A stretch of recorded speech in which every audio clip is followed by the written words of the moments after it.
Muy buenas noches, bienvenidos y bienvenidas a esta nueva transmisión de Noti Derecho Marino. Noticias de Venezuela con una perspectiva desde los derechos humanos, igualmente con un segmento que tiene que ver con Aprende con Marino. ¿Aprende qué? Aprende derechos humanos, aprende sobre las instituciones donde debemos acudir para defender nuestros derechos humanos y cuáles son los procedimientos. Voy a invitarte, Lice, de una vez. Ya te envié la invitación. Hoy tendremos como invitada en el programa a Lice González, quien es socióloga y quien escribió el libro Mi padre el aviador, Memorias del Helicoide. Estaremos hablando sobre este libro que escribió Lice González. Vamos con la parte de noticias. Voy a empezar con una noticia que me parece, digamos, importante porque tiene que ver con el futuro del derecho a la salud del país. Y es que la jefa del Ejecutivo, Delcy Rodríguez, hizo hoy cambio en el Ministerio de Salud. Hace pocos días había designado a Nuraimi Gutiérrez como ministra del Poder Popular para la Salud y hoy hizo una nueva designación, designó a la ahora es ministra para dirigir el Instituto Universitario de Medicina Latinoamericana, que queda por cierto ahí en la esquina del Chorro, su sede principal, y designó como ministro de Salud a Carlos Alvarado. Ya él fue ministro, le tocó la época de la pandemia, es profesor de la Universidad Central de Venezuela, médico egresado de ahí, de la UCB, y es su segunda experiencia para dirigir el Ministerio del Poder Popular para la Salud. Vayámonos a las peticiones de los trabajadores y trabajadoras. Y es que la Federación Venezolana de Maestros está convocando para el día 22 de abril. Ese mismo día se va a realizar el paro nacional de universidades. ¿Y a qué está convocando la Federación Venezolana de Maestros? A realizar asambleas en todos los estados para continuar debatiendo sobre la importancia de la lucha por salarios y pensiones dignas, pero además como una forma de ejercer presión para exigir la discusión de la convención colectiva, que ya tiene más de 6 años que no se discute la convención colectiva en el magisterio. Por eso están convocando para esta jornada también el día 22 de abril. Hablando de sindicalismo, tenemos que el dirigente sindical José Patínez, uno de los principales dirigentes, quizás el más visible de la coalición sindical, denunció que ayer, luego de la concentración de trabajadores y trabajadoras que hubo en la Plaza Alfredo Sadel aquí en Caracas, fue hostigado por funcionarios de inteligencia. Como informé ayer, al menos 10 funcionarios de inteligencia fueron detectados, tanto de la Policía Nacional Bolivariana como del SEBIN, infiltrados en la concentración realizada ayer. Bueno, denunció, de hecho hay unas publicaciones de unas fotos en el metro donde aparecen los funcionarios de inteligencia. Son nuevos tiempos, entre comillas, con viejas prácticas, porque ya sabemos que los familiares de los presos políticos han sido bastante hostigados por los funcionarios policiales. Saludos a Eduard Ocariz, del Comité de Derechos Humanos de Cochi. Mañana se va a realizar, aprovecho para no para informar, mañana se va a realizar una jornada de vigilia, tanto en el SEBIN también como en el rodeo.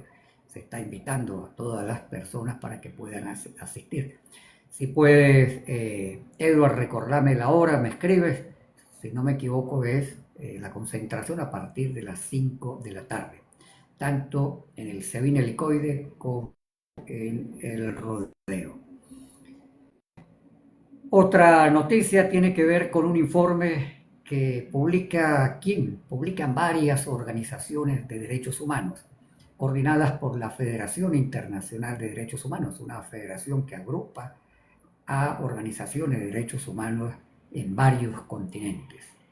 Bueno, la federación, junto a organizaciones de derechos humanos de 5 países y por Venezuela, participan en ese informe, Transparencia Venezuela y Provea.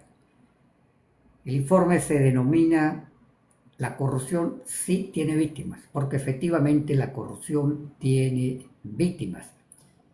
A lo largo del informe se ponen ejemplos de cómo en distintos países la corrupción ha afectado el derecho a la vivienda, el disfrute de servicios públicos, el disfrute del derecho a la salud, y resalta el informe la necesidad que en la lucha por democracia, en la lucha por la vigencia de los derechos humanos, se luche también, se combata la corrupción. Este informe ustedes lo pueden conseguir en la página web de la organización Provea. Muy importante porque es un informe internacional, como dije, presenta varios casos en varios países de cómo la corrupción afecta nuestros derechos. En el caso de Venezuela, desde hace mucho tiempo se ha denunciado la corrupción, por ejemplo, con toda esta política de las cajas CLAP, que al final terminaron siendo las bolsas CLAP.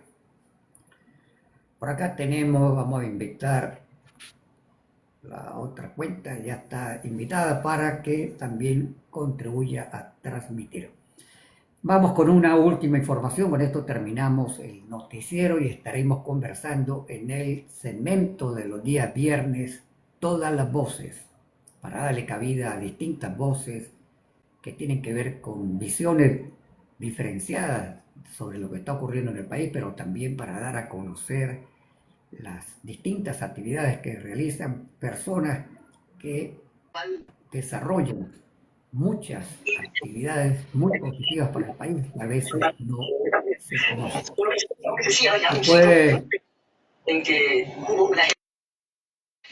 Vamos a apagar aquí el micrófono. La última información tiene que ver con la que difunde la Organización de Derechos Humanos Espacio Público, una organización dedicada a la defensa de la libertad de expresión, a la promoción del derecho de los ciudadanos a informarse, a que en el país haya libertad de expresión. Dice Espacio Público que de enero a marzo del presente año, en los 3 meses del 2026, ha logrado documentar 30 casos que equivalen a 75 violaciones a la libertad de expresión. Ello incluye, entre otros aspectos, el cierre de 4 emisoras de radio, sí, 4 emisoras de radio, pero también la detención de 27 personas, algunos trabajadores de los medios de comunicación, otros simplemente por haberse expresado a través de las redes sociales. Entonces son 75 violaciones a la libertad de expresión en tan solo 3 meses. Vamos a ver qué ocurre en el mes de abril y el informe que puedan sacar posteriormente. Bueno, con esto concluimos la primera parte que tiene que ver con noticias de Venezuela con perspectiva de derechos humanos. Recuerden que cada semana abordo un tema de derechos humanos. Esta semana estuvimos trabajando sobre los derechos de los adultos mayores. A partir del próximo lunes y hasta el día viernes estaremos hablando sobre el derecho a la vivienda adecuada. No se trata de cualquier derecho a la vivienda. La vivienda tiene que ser adecuada. Estaremos hablando sobre qué dice nuestra Constitución, qué dice la Ley de Vivienda y Hábitat, qué plantea la Ley de Regularización de Tierra Urbana, que está relacionado también con la vivienda, qué dicen los organismos internacionales, la Relatoría de Derechos Humanos de Naciones Unidas sobre el derecho a la vivienda y algunas experiencias sobre exigibilidad del derecho a la vivienda en tribunales nacionales. Pasamos a esta segunda parte del programa nuestra entrevistada en el día de hoy. Te doy el derecho de palabra, Lice González, para que te autopresentes. Ya yo hice una muy breve presentación, pero para que puedas presentarte, con Lice vamos a estar hablando precisamente de este libro que ella escribió, Mi padre el aviador, Memorias del Helicoide. Te escuchamos, Lice. Hola Marino, buenas noches. Muchas gracias por la invitación. Muchas gracias a todos los que nos están escuchando. Yo soy Lizeth González, soy socióloga. Trabajo en Provea como coordinadora del área de investigación y documentación y difusión. Y bueno, mi papá, y ya para empezar hablando del libro, mi papá estuvo preso en el Helicoide después de las protestas de 2014 y murió allí en 2015. Fue el primer preso político del gobierno de Nicolás Maduro que murió estando bajo custodia del Estado. Y bueno, y unos años después de esos hechos, yo me animé a escribir esas memorias de ese año, casi un año que estuvimos nosotros visitándolo en el Helicoide hasta que murió. ¿Cuándo fue detenido Rodolfo González, tu padre, Lice, y cuánto tiempo transcurrió desde su detención hasta el lamentable fallecimiento? Poco Mira, él para fue quienes no detenido conocen a... el 26 de abril de 2014. Llegó una comisión del SEBIN a su casa con una orden de detención y estuvieron allí varias horas esperando que llegara otra comisión que venía con la orden de allanamiento, ¿no? Para revisar el apartamento buscando las pruebas de la conspiración que ellos decían que mi papá formaba parte. Y a partir de allí, bueno, él estuvo preso hasta marzo de 2015, que fue cuando murió, el 12 de marzo. Sí, 12 de marzo. Perdón. ¿Qué te motivó, Lice, a escribir el libro? Eh, que supongo lo tuviste que haber pensado mucho, el esquema, cuando hablaba con Pedro Hernández, que entrevisté sobre el libro que escribió sobre el derecho a la salud, vivencia de él en hospitales, en emergencias. Le preguntaba lo mismo, es decir, ¿cuánto tiempo transcurrió del momento en que tomaste la decisión, cómo fue la toma de la decisión y el desarrollo de ese proceso? Igualmente, eh, ¿qué te interesaba más que el lector o qué es lo que te interesa más que el lector eh, quede, digamos, en su memoria cuando termina de leer el libro? Yo creo que la idea de contar la historia yo la tuve desde el momento en que mi papá estaba en el helicoide y empezamos a ir a las visitas y bueno, y todas las cosas que uno ve, ¿no? En ese tránsito, todas las cosas que toca vivir. Y en más de una ocasión yo pensaba así conscientemente, algún día tengo que escribir esto. Pero claro, uno piensa que escribir un libro es una cosa como un proyecto muy ambicioso, entonces yo siempre imaginé que esto lo iba a escribir, no sé, cuando estuviera viejita, retirada, que tuviera el tiempo. Perdón, es que ando como muy alérgica. Este, y entonces, cuando llegó la pandemia, que significó, bueno, estar aquí encerrados en la casa, eso fue duro, por supuesto, pero al mismo tiempo, pues ya no salías a ninguna parte, no gastabas tiempo en el tráfico, no sé qué.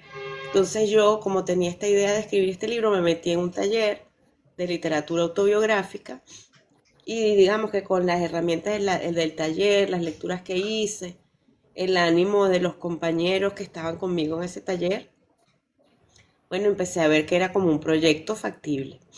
Y empecé, aunque estaba trabajando, no dejé de trabajar para escribir, todos los días dedicaba un ratico, qué sé yo, a las 7 de la mañana, de 7 a 8, y después otro ratico en la noche.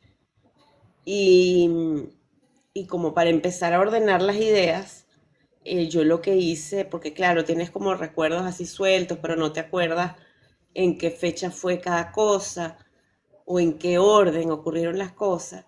Entonces yo lo que hice fue descargar todas mis publicaciones, porque yo era una tuitera mucho más movida que hoy en día.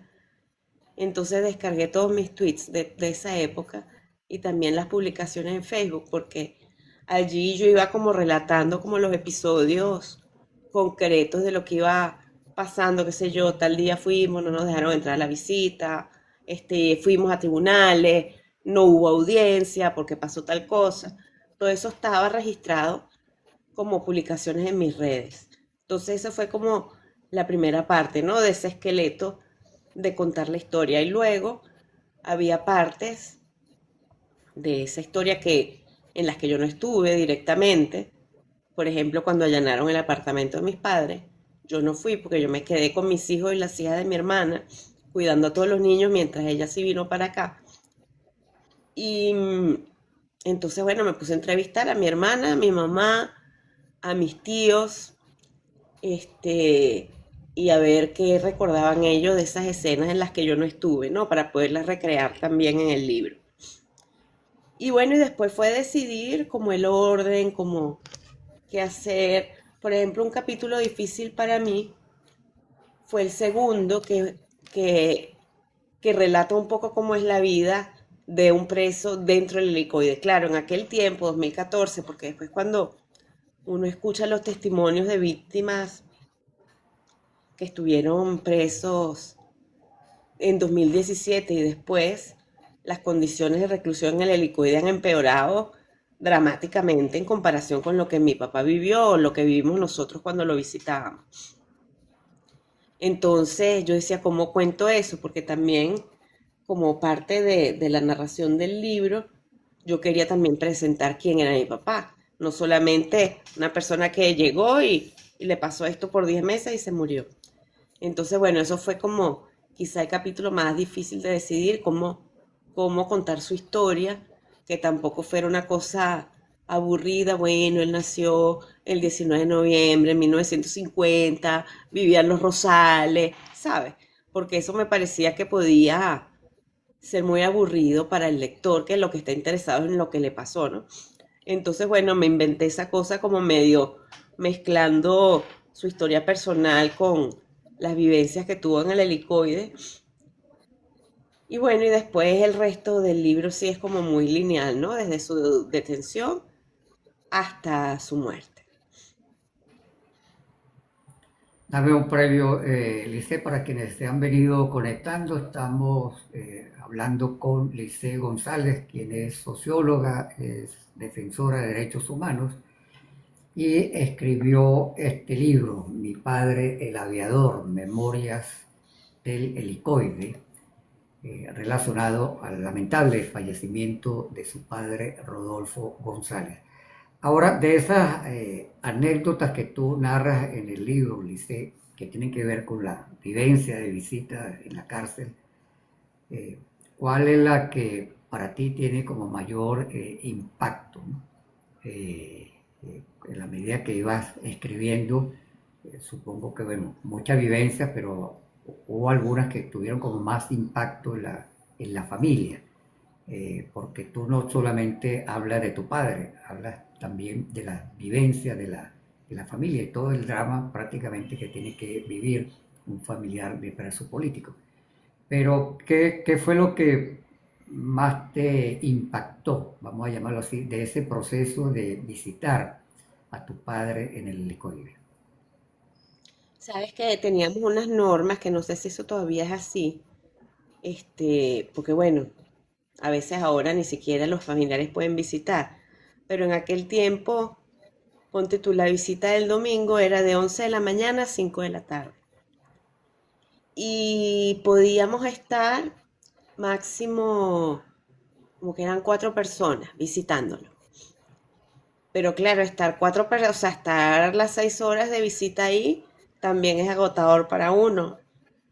Entonces nos turnábamos, ¿no? Yo llego a las 11, estoy ahí hasta la 1, a esa hora yo me voy, entonces a esa hora llegaba mi hermana con el almuerzo, entonces y así no, hacíamos como turnos.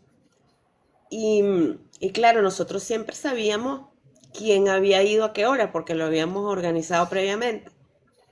Y una vez yo llego, y no me dejan entrar porque me dicen que ya hay 4 personas adentro y que yo no puedo entrar.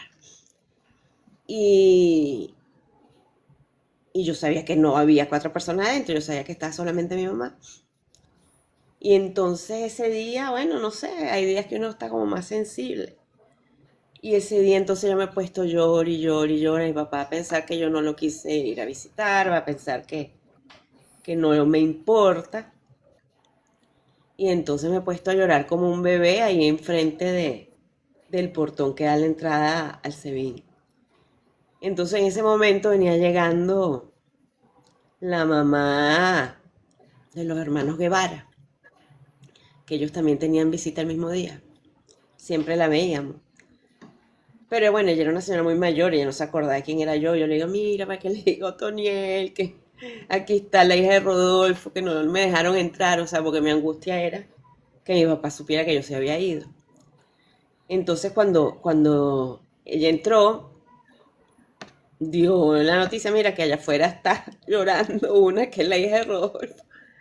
Entonces ellos le dijeron a los custodios y entonces me fueron a buscar y sí lo pude visitar, pero eso, o sea, no es una anécdota especialmente dramática o dura, pero sí, sí que muestra como la sensibilidad, ¿no? Como lo vulnerable que está uno durante ese proceso.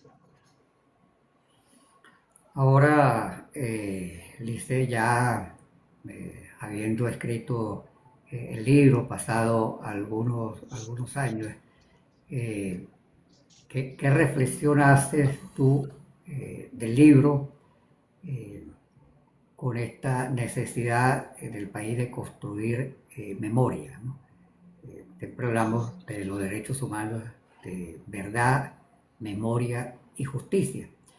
Y desde ese punto de vista, ya habiendo pasado por el proceso de no solamente redactar el libro, haber logrado el objetivo, además que se publicara, haberlo expuesto ya en varios foros donde has estado, eh, ¿cómo reflexionas lo que significa tu libro para el aporte de la verdad y la memoria en el país? Bueno, yo creo que eso es un poco la tarea que nos toca, ¿no? A los que hemos pasado por procesos como este, que bueno, que mi rol es tangencial, porque yo no estuve presa, ¿no? Entonces yo, quizá por eso el libro está más enfocado en lo poco que nosotros podemos saber de lo que mi papá vivió, porque uno siempre le queda la duda si mi papá nos contaba todo, ¿no? Lo que él estaba sufriendo allí. Y cómo afectó eso, por supuesto, directamente a la familia de múltiples maneras. Y entonces, bueno, yo creo que las personas que han estado presas, sus familiares, las organizaciones de derechos humanos que han acompañado, los abogados, los periodistas, o sea, todos tenemos un papel en esto de tratar de preservar todas estas historias para que de esa manera podamos contribuir a, a que estos hechos no se repitan en el futuro. Claro, una cosa es la memoria de Lisset, el libro de Lisset, o la entrevista o el testimonio que se le puede hacer a una persona presa, y otra es la construcción de una memoria, digamos, que sea de todos, porque, no sé, de repente alguien se puede leer el libro y decir, oye, pero eso no es verdad, porque cuando yo estuve presa, qué sé yo, no había agua en el helicoide, por ejemplo, que es un caso que a mí me ha impresionado mucho cuando hablo, por ejemplo, con Dianet, que es una compañera de ambos, con quien hemos trabajado, y cuando yo oigo sus relatos de ella en el helicoide, me impacta porque no faltaba el agua en 2014. O sea, mi papá vivió otras cosas, pero el padecimiento de no poder bañarse no lo vivió. Entonces, claro, o sea, la perspectiva como de cada quien que ha vivido lo que le ha tocado vivir en momentos diferentes, donde también el Estado ha actuado de forma diferente, no es suficiente para construir la memoria que necesitamos como país. O sea, es una contribución, sin duda. Este libro, como testimonios impresionantes que están en libros como el de Kaoru Yonekura, que No te olvides de mí, que ya hizo un libro que, por cierto, esta semana, en el Día del Libro va a haber un foro sobre ella, y ella hizo un libro con testimonio de presos políticos que estaban presos en el momento que ella escribió, y ella los entrevistó a ellos como pudo y a sus familiares para contar la historia de todos esos presos que no son tan famosos.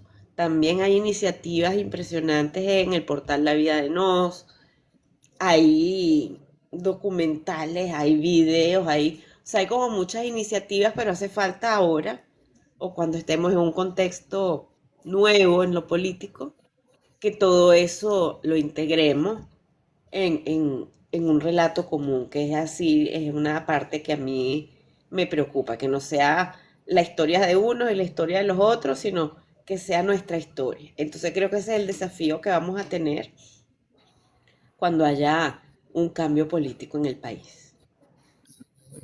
Liceo, saludos a todos los que se han venido conectando. Por acá estoy viendo que se acaba de conectar Alcides Pérez. Saludos, Alcides. También tenemos a Pedro Camino, que como digo, siempre está difundiendo por sus redes sociales lo que tiene que ver con la vida sencilla del campo. Y a todas las personas que nos están viendo y escuchando. Estamos hablando con Lice González, quien es socióloga, es activista de derechos humanos, trabaja en la Organización de Derechos Humanos PROEA y escribió este libro que tengo acá. Y ahora nos va a explicar, Lice, cómo se puede adquirir el libro para quien esté interesado en leerlo. Mi padre, el aviador, Memorias del Helicoide. Lice González, prólogo de Alberto Barrera Tisca. Me va a permitir leer, disculpa, Liceo, un momentico Sí, de la claro, claro. contraportada, un momentico. Dice, en abril del 2014, el piloto retirado Rodolfo González fue detenido junto con su esposa por las fuerzas de seguridad de Nicolás Maduro. En 2015 fue hallado muerto en su celda en la infame cárcel del Helicoide, en Caracas. Su hija, nuestra entrevistada hoy, la socióloga Lice González, cuenta la historia de una injusticia que arrasó con una familia y de los dilemas que creó. ¿Cómo seguir viviendo después de eso? ¿Cómo una sociedad puede curar esas heridas y progresar?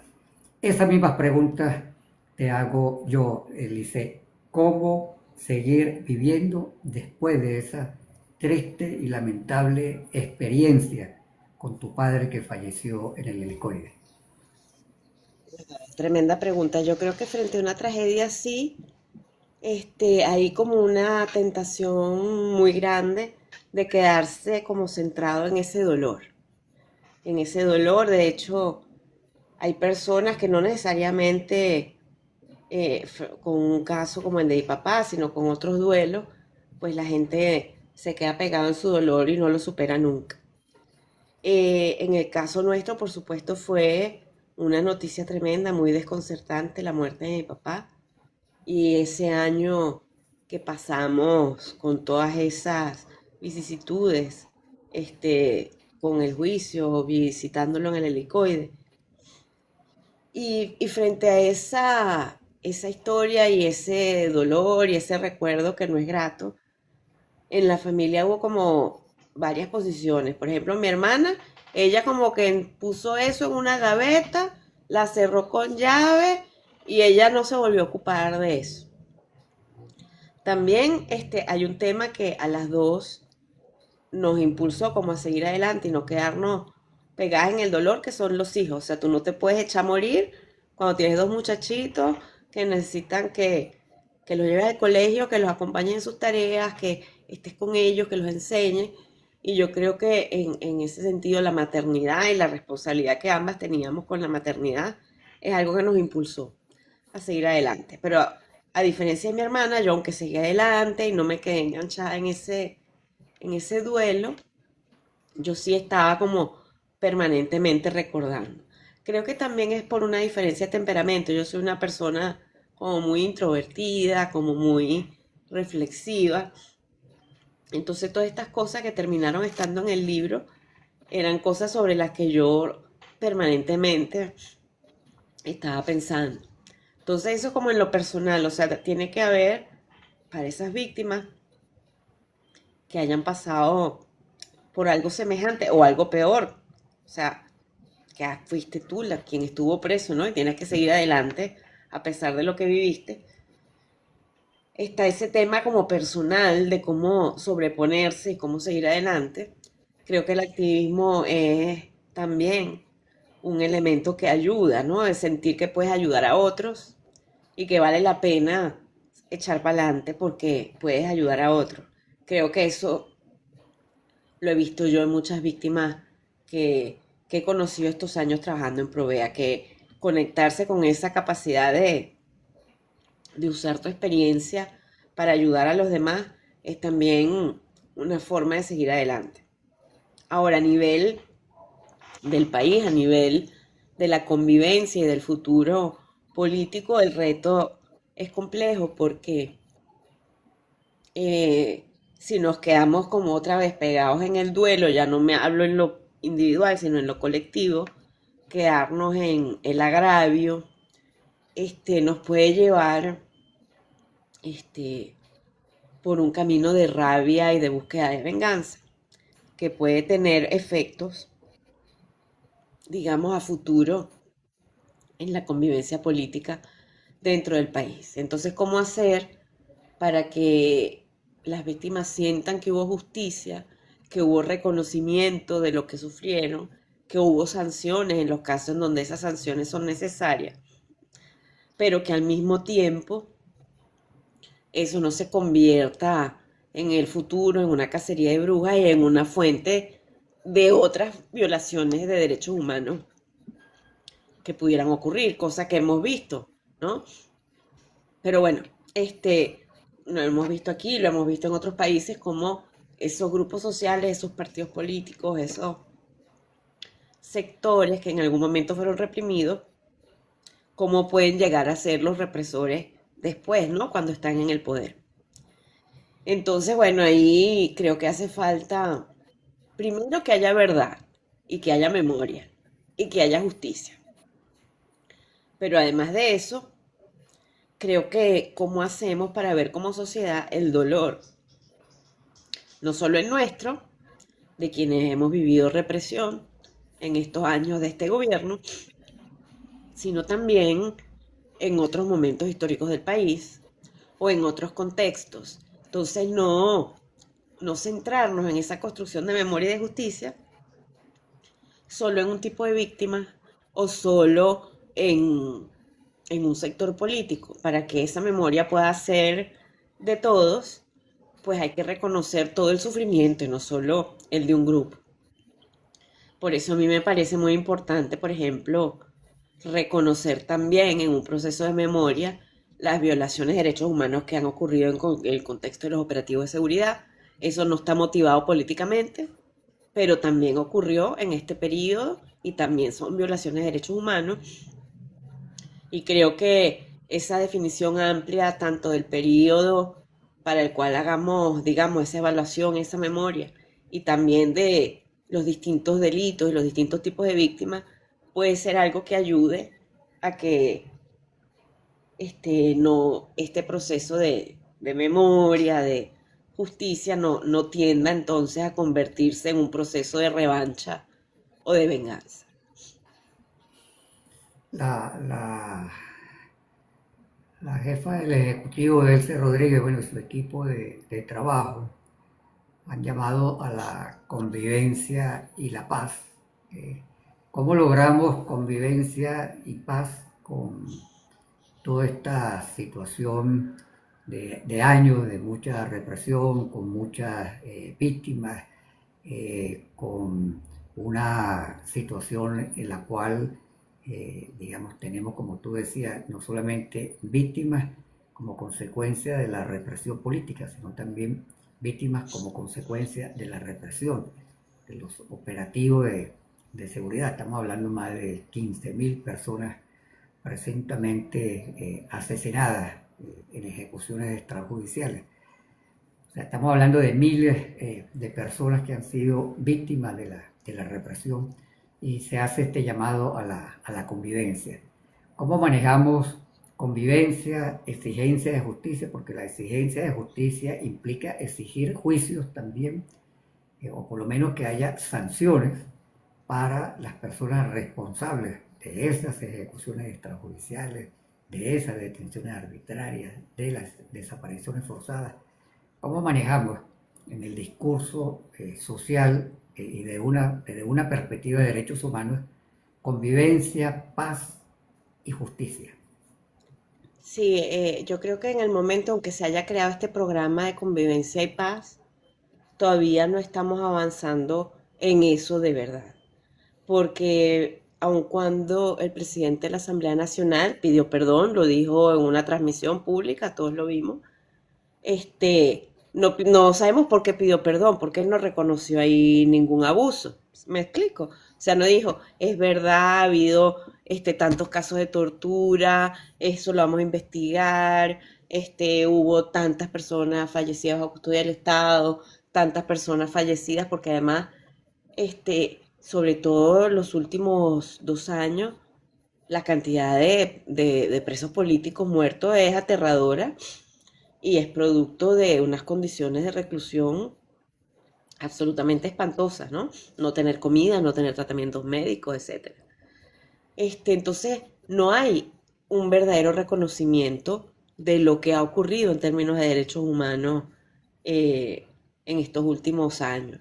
Entonces, yo creo que sin ese primer paso, pues mucho menos va a haber investigaciones o justicia, etcétera.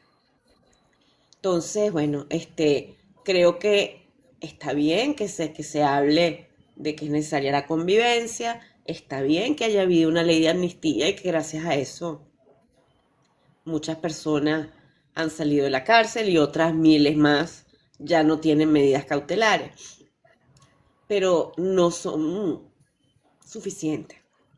Falta que todos reconozcamos, incluido el Estado, las violaciones de derechos humanos que han ocurrido. Ahí todavía no hemos llegado. Tú haces un esfuerzo en el último capítulo de tu libro de dejar unos mensajes claves que me gustaría que quienes nos están viendo y escuchando los pudieran, se los pudiera explicar, eh, esos mensajes claves que tú quieres dejar en tu último capítulo ya de cierre del libro. Para quienes se han conectado últimamente, les informo que estamos conversando con la socióloga y activista de derechos humanos Lice González, eh, hija del lamentablemente fallecido preso político Rodolfo González. Lice escribió el libro, que aquí lo tengo, lo vuelvo a mostrar. Ahora explica Lice cómo las personas que se quieran interesar en el libro lo pueden adquirir, que se denomina Mi Padre el Aviador, Memorias del Helicoide. Este centro de detención que ha tenido mucha resonancia, no por el bien, no por las cosas buenas que se escuchan del helicoide, sino al contrario, por las cosas malas, que ha sido definido como uno de los principales centros de tortura en Venezuela. Y Lice escribió este libro, Memorias del Helicoide, con ella estamos conversando. Te decía, Lice, que tuvo en el último capítulo haces un esfuerzo de dejar unos mensajes. Ese ya no es la parte anecdótica de las vivencias de tu padre, de la familia, de las dificultades, sino que reflexionas sobre unos mensajes. Parte de eso es lo que decías ahora. Pero me gustaría que pudieras precisar un poco más y qué crees tú debe ser la continuidad en Venezuela de un proceso que nos acerque a verdad, memoria, justicia, convivencia y paz. Si tú sabes que ese capítulo marino, hay gente que no le gusta, porque bueno, lo que le gusta es el relato, ¿no?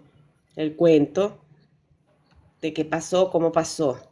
y a algunos lectores no les gusta además que yo no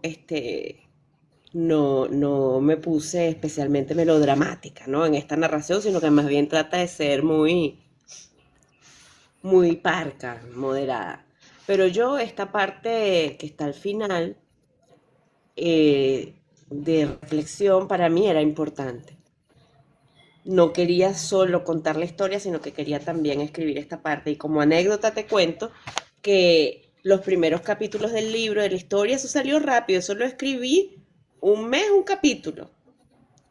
Pero ese capítulo de los ensayos y las reflexiones me tomó 6 meses, porque era más difícil, ¿no? Y bueno, y me puse a leer y me puse a estudiar. Y entonces había varias cosas que me interesaban allí.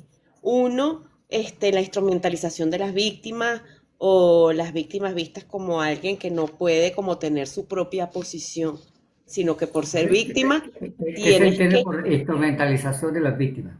Cuando habla, este, bueno, cuando las víctimas son usadas en medio de, de cualquier tipo de situaciones, pero en este caso, en el medio del conflicto político, hay un uso político de las víctimas. O al menos así lo viví yo. Porque además cuando yo viví eso, yo no era defensora de derechos humanos y todos estos conceptos yo no me los sabía. Pero yo sí veía con claridad, no tanto con nosotros, pero sí, por ejemplo, con los familiares de los jóvenes que murieron en 2014, como de repente entonces, no sé, hay un foro de no sé qué y está alguien con la mamá de fulanito de tal, que no quiero mencionar aquí a ninguna víctima para no revictimizar.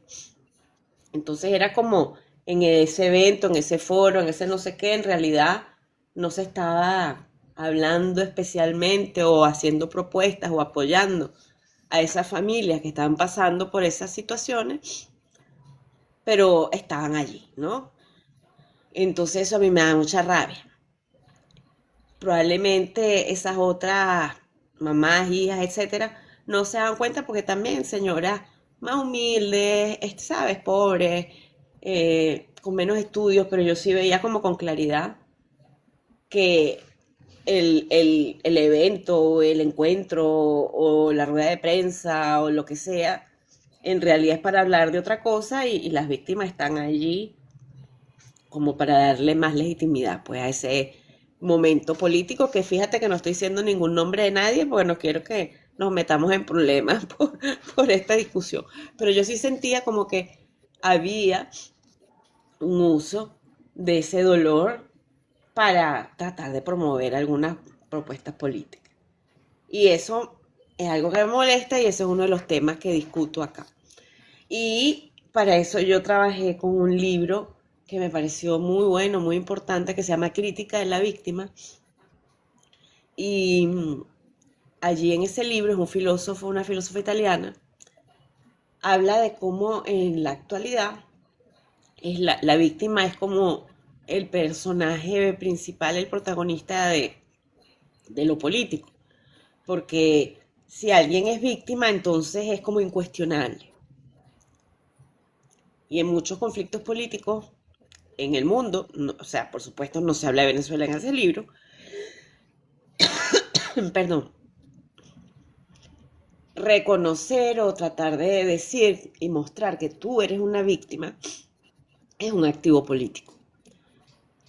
Pero al mismo tiempo que ser víctima o ser representante de las víctimas puede ser un recurso para tener más poder, más legitimidad, al mismo tiempo entonces eso permite que justifiques cualquier cosa que tú hagas después en nombre de las víctimas.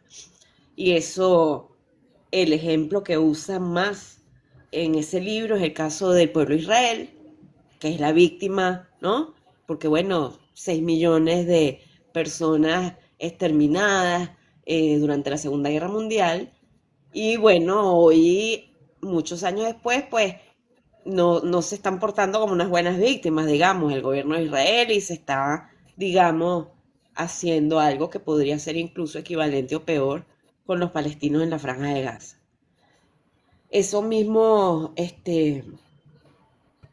contraste, lo vi yo y es un ejemplo que yo también hablo mucho en el libro cuando viví en el País Vasco. porque entonces, bueno, ETA, que todavía estaba como un grupo armado en aquel momento mientras yo vivía allá, también toda esa acción violenta, etcétera, bueno, está justificado por la victimización que ellos sufrieron durante el franquismo. Entonces, siento que también en nuestro conflicto político tenemos como distintos sectores que quieren demostrar que son víctimas, la oposición, por supuesto, porque además es verdad, ¿no? Muchos dirigentes políticos, periodistas, sindicalistas, tal, han sufrido la represión del gobierno, pero entonces el gobierno también se presenta a sí mismo como víctima, víctima de las sanciones, víctima de la represión en, en el periodo anterior, hasta antes de 1999. Entonces es como un quién es más víctima aquí o quién es la verdadera víctima. Entonces yo creo que eso es una narrativa que habría que tratar de superar, ¿no? Y para eso vuelvo otra vez con el tema de la construcción de memoria, que sea lo más amplia posible para que se reconozca el dolor y el sufrimiento de múltiples sectores del país y no solo una parcialidad política. Y bueno, y lo otro que discuto acá, bueno, después hay cosas como más personales, el papel de la muerte, cómo le contamos a mis hijos que la causa de muerte de mi papá, o sea, había como varias cosas ahí como más personales. Después, el otro tema, ya con el propio tema de la memoria, pues el relato de visitas a museos de memoria en otros países de América Latina que he hecho en los últimos años, y el tema del perdón, que la gente cuando yo hablo de perdón se pone brava conmigo, Marino, pero ¿qué vamos a hacer? Tenemos que vivir juntos. Así Tenemos que es. vivir juntos, no hay opción de no vivir juntos. Entonces, la convivencia pasa porque haya perdón, pero fíjate, perdón no significa impunidad, ahí hay una diferencia. Y yo el otro día explicaba, ya no me acuerdo a quién, es que yo no te puedo perdonar a ti, Marino, si tú no me has hecho nada, ¿no? Solo si tú me hiciste algo, y ese algo, en este caso de derechos humanos, lo va a determinar un juicio, ¿verdad? Porque para decir fulano de tal, no sé, torturó a Perencejito, eso no es porque yo lo opino o a mí me parece, eso tiene que ser una verdad procesal, probada, con todas las garantías que eso requiere. Y entonces una vez que está establecida esa verdad, es donde puede llegar el momento del perdón. Pero el perdón va a ser necesario. El perdón va a ser necesario como parte de un proceso que todavía no ha empezado de garantizar una convivencia democrática. Y bueno, y aquí sé que sobre todo los abogados y no necesariamente tú, Marino, pero que están como muy centrados en el tema penal, en el juicio, en el castigo, a lo mejor no les gusta, pero no necesariamente podemos terminar con todas las personas que estuvieron involucradas en la represión presa. Porque imagínate, Marino, por ejemplo, Fernando Albán, ¿verdad? Este, la primera causa de muerte que se anunció públicamente es que se suicidó, ¿sí? Eso significa, Marino, que hay un médico forense de este país que firmó un certificado de defunción que dice eso. ¿Tendríamos que llevarlo a juicio y meter preso a ese médico? ¿O al alguacil del tribunal? O sea, imagínate si tú no te pones a contar todas las personas que por acción u omisión interfirieron en juicio, inventaron pruebas, no sé qué. O sea, tú de verdad en un futuro de convivencia puedes meter a miles de personas presas por su vinculación con la represión. Yo creo que no sería una buena idea hacer eso. Hasta dónde, qué cosas puedes no juzgar y qué cosas no puedes no juzgar. Yo creo que las personas que han torturado, que han asesinado, no sé qué, tienen que, por supuesto, tener la sanción. Pero para que esas personas pudieran hacer eso, hubo más personas involucradas y no necesariamente a todas las podemos procesar penalmente. Sí pienso que se debería reconocer, este, creo que parte de lo que ocurrió en Colombia tras los acuerdos de paz, esas audiencias de reconocimiento yo creo que pudieran ser una forma de establecer una verdad, de establecer esa memoria y no necesariamente la única vía es un proceso penal, pienso yo. Pero ojo, eso no se refiere a todos los tipos de victimarios. O sea, no sé si me entiendes, Marino. O sea, hay como muchos distintos niveles de participación en la represión y no todos necesariamente tienen que ser juzgados. Aquí, Sí, por bueno, los abogados eso, que nos estén oyendo me van a caer encima, lo siento, pienso eso.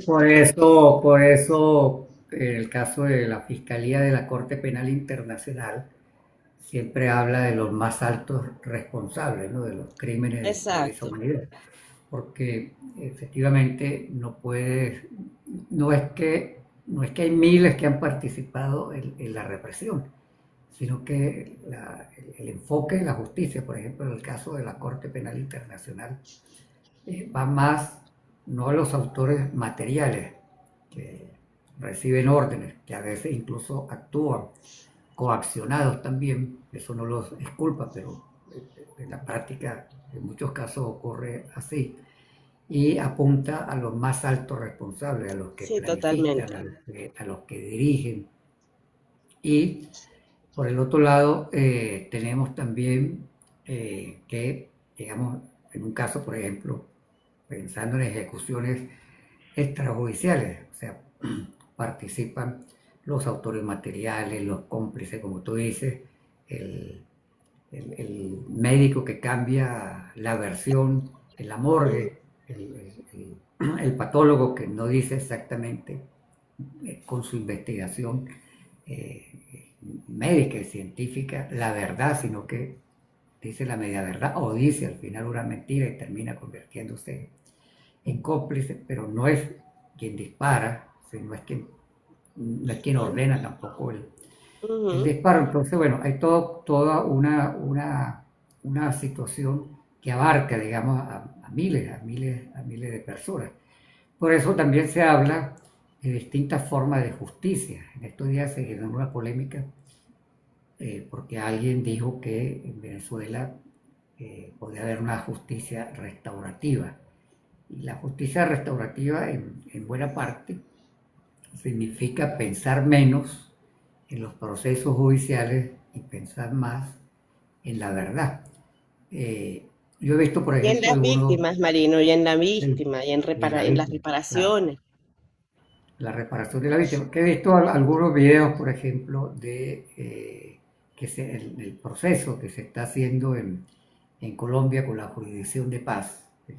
He visto intervenciones a veces muy largas, 6 7 8 horas, como un victimario, que además con alta responsabilidad, empieza a narrar los hechos donde él participó, donde él incluso dije, yo ordené el asesinato, yo ordené que se pusiera el carro bomba, yo ordené que se hiciera la masacre.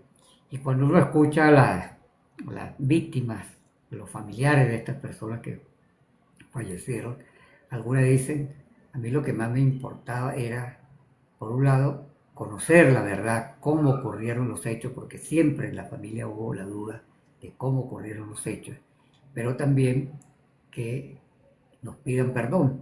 Entonces también es una forma de hacer justicia. No toda la justicia tiene que ser con personas encarceladas. Y como bien decías tú, tenemos que cuidarnos de una sociedad de que los que vengan a gobernar, si al final hay un cambio político, no repitan las prácticas, porque entonces la sociedad pierde. Aquí se trata de cómo ganamos como sociedad, Exactamente. cómo no olvidamos las graves violaciones a los derechos humanos, pero tampoco creamos las condiciones para quienes gobiernen en el futuro repitan los lamentables hechos que hemos vivido.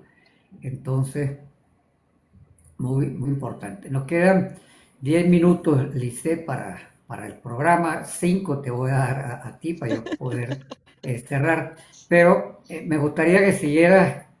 Yo fui una de las personas que te dije, uno va leyendo el libro, muy interesante. No ha dicho cómo las personas lo pueden adquirir. Recuerda que estamos conversando con Lice González sobre el libro que escribió, una vivencia personal sobre el fallecimiento de su padre, Rodolfo González, en el helicoide.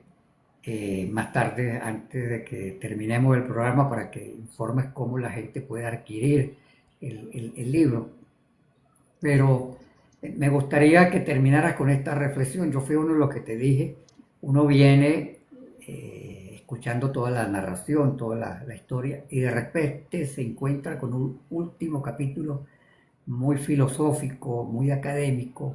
Eh, eh, en mi caso yo entendí que se trataba de dejar unos mensajes claves, que es lo que te dije que trataras de expresar y lo has venido explicando. Pero me gustaría que terminaras la idea de esos mensajes claves que tú dejas en ese último capítulo. ¿Y a qué invitarías tú a las personas que lo están escuchando y viendo en este contexto de país para que podamos avanzar en paz, en convivencia, en justicia, en verdad y en memoria? Sí, yo creo que Se esta nos, discusión, se nos amplió porque siempre de los derechos humanos trabajamos con verdad, memoria y justicia, pero ahora en el contexto político nuestro tenemos que agregar convivencia y paz, ¿no? exacto. Yo creo que esa reflexión, Marino, sobre el tema de la memoria, de la justicia, de cómo vamos a abordar eso en el futuro para que no sea una fuente de que sigamos produciendo otras víctimas, ¿no? En un futuro político, es un tema central. Y por eso yo quería tanto escribir sobre eso en este libro. Y para eso basta ver las discusiones en nuestras redes sociales. Fulano de tal, no sé, lo nombraron X cargo. Fulano de tal, opositor, aceptó participar en la comisión esta de paz y convivencia. Convivencia y paz. Fulano de tal, que es cantante, fue a un evento del gobierno. O sea, aquí pues esto puede pasar a cualquier tipo de figura pública. Entonces, la cantidad tan tremenda de odio que se expresa en las redes, uno no puede saber qué tanto es eso, nada más gente loca que está en las redes que se dedica a eso, o qué tanto eso es un sentimiento, ¿no? Que está en la mayoría del país. Eso es una cosa que a mí me generaba mucha preocupación y por lo cual me dediqué a escribir ese texto, porque me preocupa que aun cuando haya ese cambio político, donde haya más Estado de Derecho, donde haya democracia, donde podamos votar libremente, donde haya libertad de expresión y todas esas cosas que siempre exigimos, ¿cómo hacemos para que en ese contexto no se repitan las violaciones de derechos humanos que hemos vivido? Esa es como mi inquietud y por eso era ese mensaje de, de esa parte final. Entonces, yo creo que esa separación tajante entre unos buenos y otros malos, que si tú eres opositor, los malos son el gobierno, pero si tú eres el gobierno, los malos son la oposición, es algo que debemos tratar de superar. Obviamente, como tú decías, los responsables que decidieron reprimir a los manifestantes o que decidieron robarse las elecciones o que decidieron robarse el dinero el Estado venezolano, o sea, porque, digamos, el gobierno es responsable de muchas cosas, eso es una cosa, pero no todo aquel que creyó en el proyecto revolucionario, que votó por ese gobierno, que tiene simpatía y milita en ese partido, es responsable de todo lo que pasó. Y yo, y no necesariamente, no sé qué tanto la sociedad venezolana es capaz de ver ese matiz, eso me preocupa. Entonces, bueno, por eso es ese interés que yo tuve en escribir esa parte del libro. También creo que es el sesgo, soy socióloga, fui profesora, tengo ese defecto marino de la parte académica. Y antes de que se me acabe el tiempo, porque estoy viendo que tengo un poquito tiempo, el libro se consigue en Caracas, para los oyentes que estén en Caracas, en la Ahí lo ven librería con la Montón, letra. está Digo en que el lo ven con las Montón, letras golpeadas, pero aquí dice mi padre el mi aviador. padre, el aviador, memoria del helicoide. Exacto. Entonces se consiguen algunas librerías en Caracas, como el Buscón, la Sopa de Letras, Cálato. Se consigue también a través de la editorial, que tiene una página web, Editorial Dávar. Entonces se le puede comprar directo a la editorial, ellos te lo envían por delivery. Hay una librería en Barquisimeto que se llama El Clip, ellos también la tienen. Y para los que estén fuera de Venezuela, que estén viendo este en vivo y estén fuera de Venezuela, se puede comprar en Amazon. Se puede comprar en Amazon tanto impreso como en digital. Así que bueno, anímense a comprarlo y a leerlo, porque también la construcción de memoria no requiere solo de que los protagonistas escriban, sino que el resto del país también lo lea, ¿no? Bueno, gracias, Lice, por haber participado en el programa, en este segmento de los días viernes que se llaman Todas las Voces, dando oportunidad de que las distintas voces del país contribuyan a la convivencia y a la paz, porque se trata de este programa de aportar para la convivencia y para la paz. Por eso vamos los viernes a traer distintas voces, distintas visiones también de cómo ven la situación del país, cómo ven lo que debe ser el futuro del país, porque no podemos solo tener una visión, debemos ampliar los distintos criterios y la idea es darle voces a las distintas personas, pero también conocer lo bueno que viene haciendo mucha gente en el país que a veces no tiene la oportunidad de difundir lo bueno que hace por este país. Entonces, en el segmento Todas las Voces hemos tenido a Licey González. La próxima semana, como ya informé empezando el programa, toda la semana se la estaré dedicando al derecho a la vivienda adecuada. ¿Qué dice nuestra Constitución? ¿Qué dice la ley de vivienda? ¿Qué dice la ley de regularización de tierra urbana?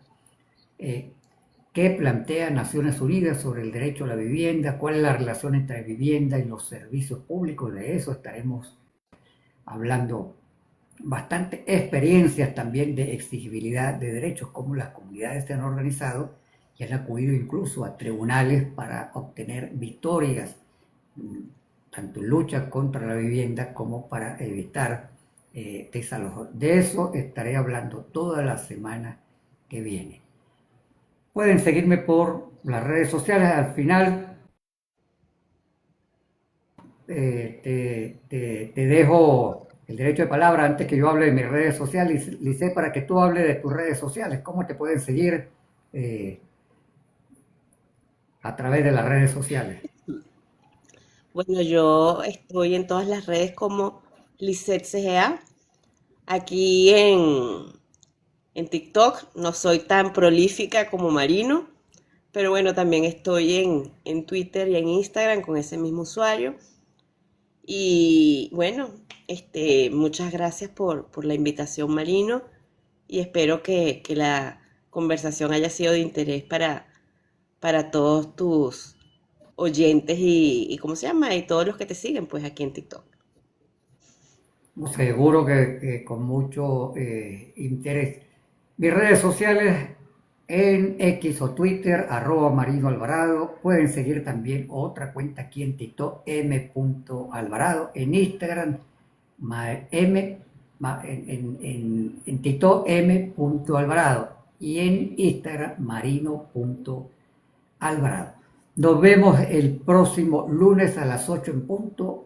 Trato de ser puntual porque tenemos que aprender a ser puntuales en nuestros compromisos. Agradecidos a todos ustedes por haberse conectado en el día de hoy. Nos vemos el próximo lunes.